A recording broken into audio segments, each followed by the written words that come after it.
واخيرا يا جماعه ترند وصل مصر، ترند الموس اللي على شكل فواكه. كنت بشوفه على السوشيال ميديا كتير بس بره مصر، واستنيت اول ما حد عمله في مصر جبته على طول. الملكي عمله لنا وسماه فروتينا. فروتينا ده عباره عن موس على شكل فاكهه. هم عندهم طبعا انواع كتير، ده اللي انا عرفت اجيبه لانه بينزل، اول ما بينزل بيخلص في ساعتها، يعني دول اللي لحقتهم بالعافيه. لو عرفت اجيب تاني اعمل لكم جزء تاني ان شاء الله.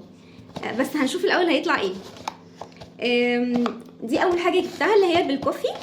استنوا اوريكم شكلها، بتتفتح من الجنب وحاطينها على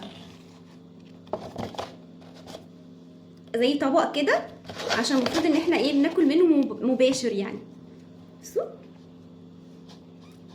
شكلها حلو قوي، شكلها عامله زي ما تكون فعلا حبه بن بس كبيره شويه.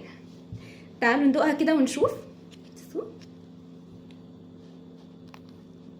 بصوا يا جماعه، بصوا بتتكسر، اللي فوق دي طبقه شوكولاته وجواها موس وكراميل. بسم الله.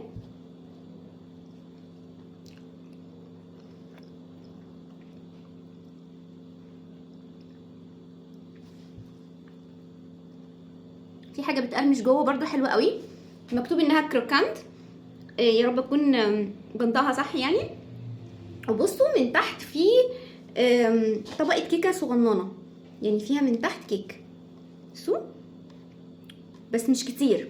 الطبقه الاكتر الموس والكراميل، وبجد طعمها يا جماعه قهوه قوي وحلوه قوي قوي اللي بيحبوا القهوه. حلوه جدا. تعالوا نشوف التانية انا جبتها بالعنب. تعالوا نفتحها.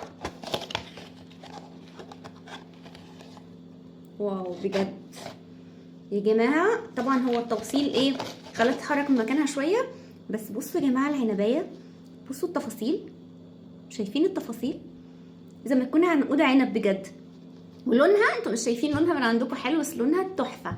تعالوا بقى نشوف هي جواها ايه. المفروض ان هي عباره عن طبقه من فوق من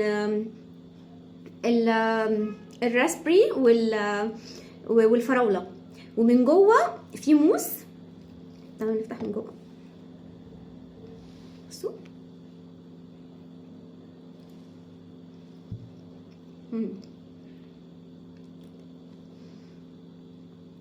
من جوه موس بطعم البلو بيري. طعمه حلو جدا، طعمه حلو قوي قوي.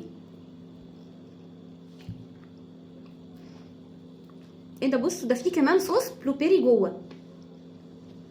بصوا شايفين الصوص ده؟ صوص بلو بيري يا جماعه. الحاجه حلوه جدا، والطبقه اللي من بره دي بتقرمش، والموس طعمه فعلا فاكهه حلوه. انا عجبني جدا جدا، وان شاء الله باذن الله هحاول اجيب الانواع التانية واجربها معاكم.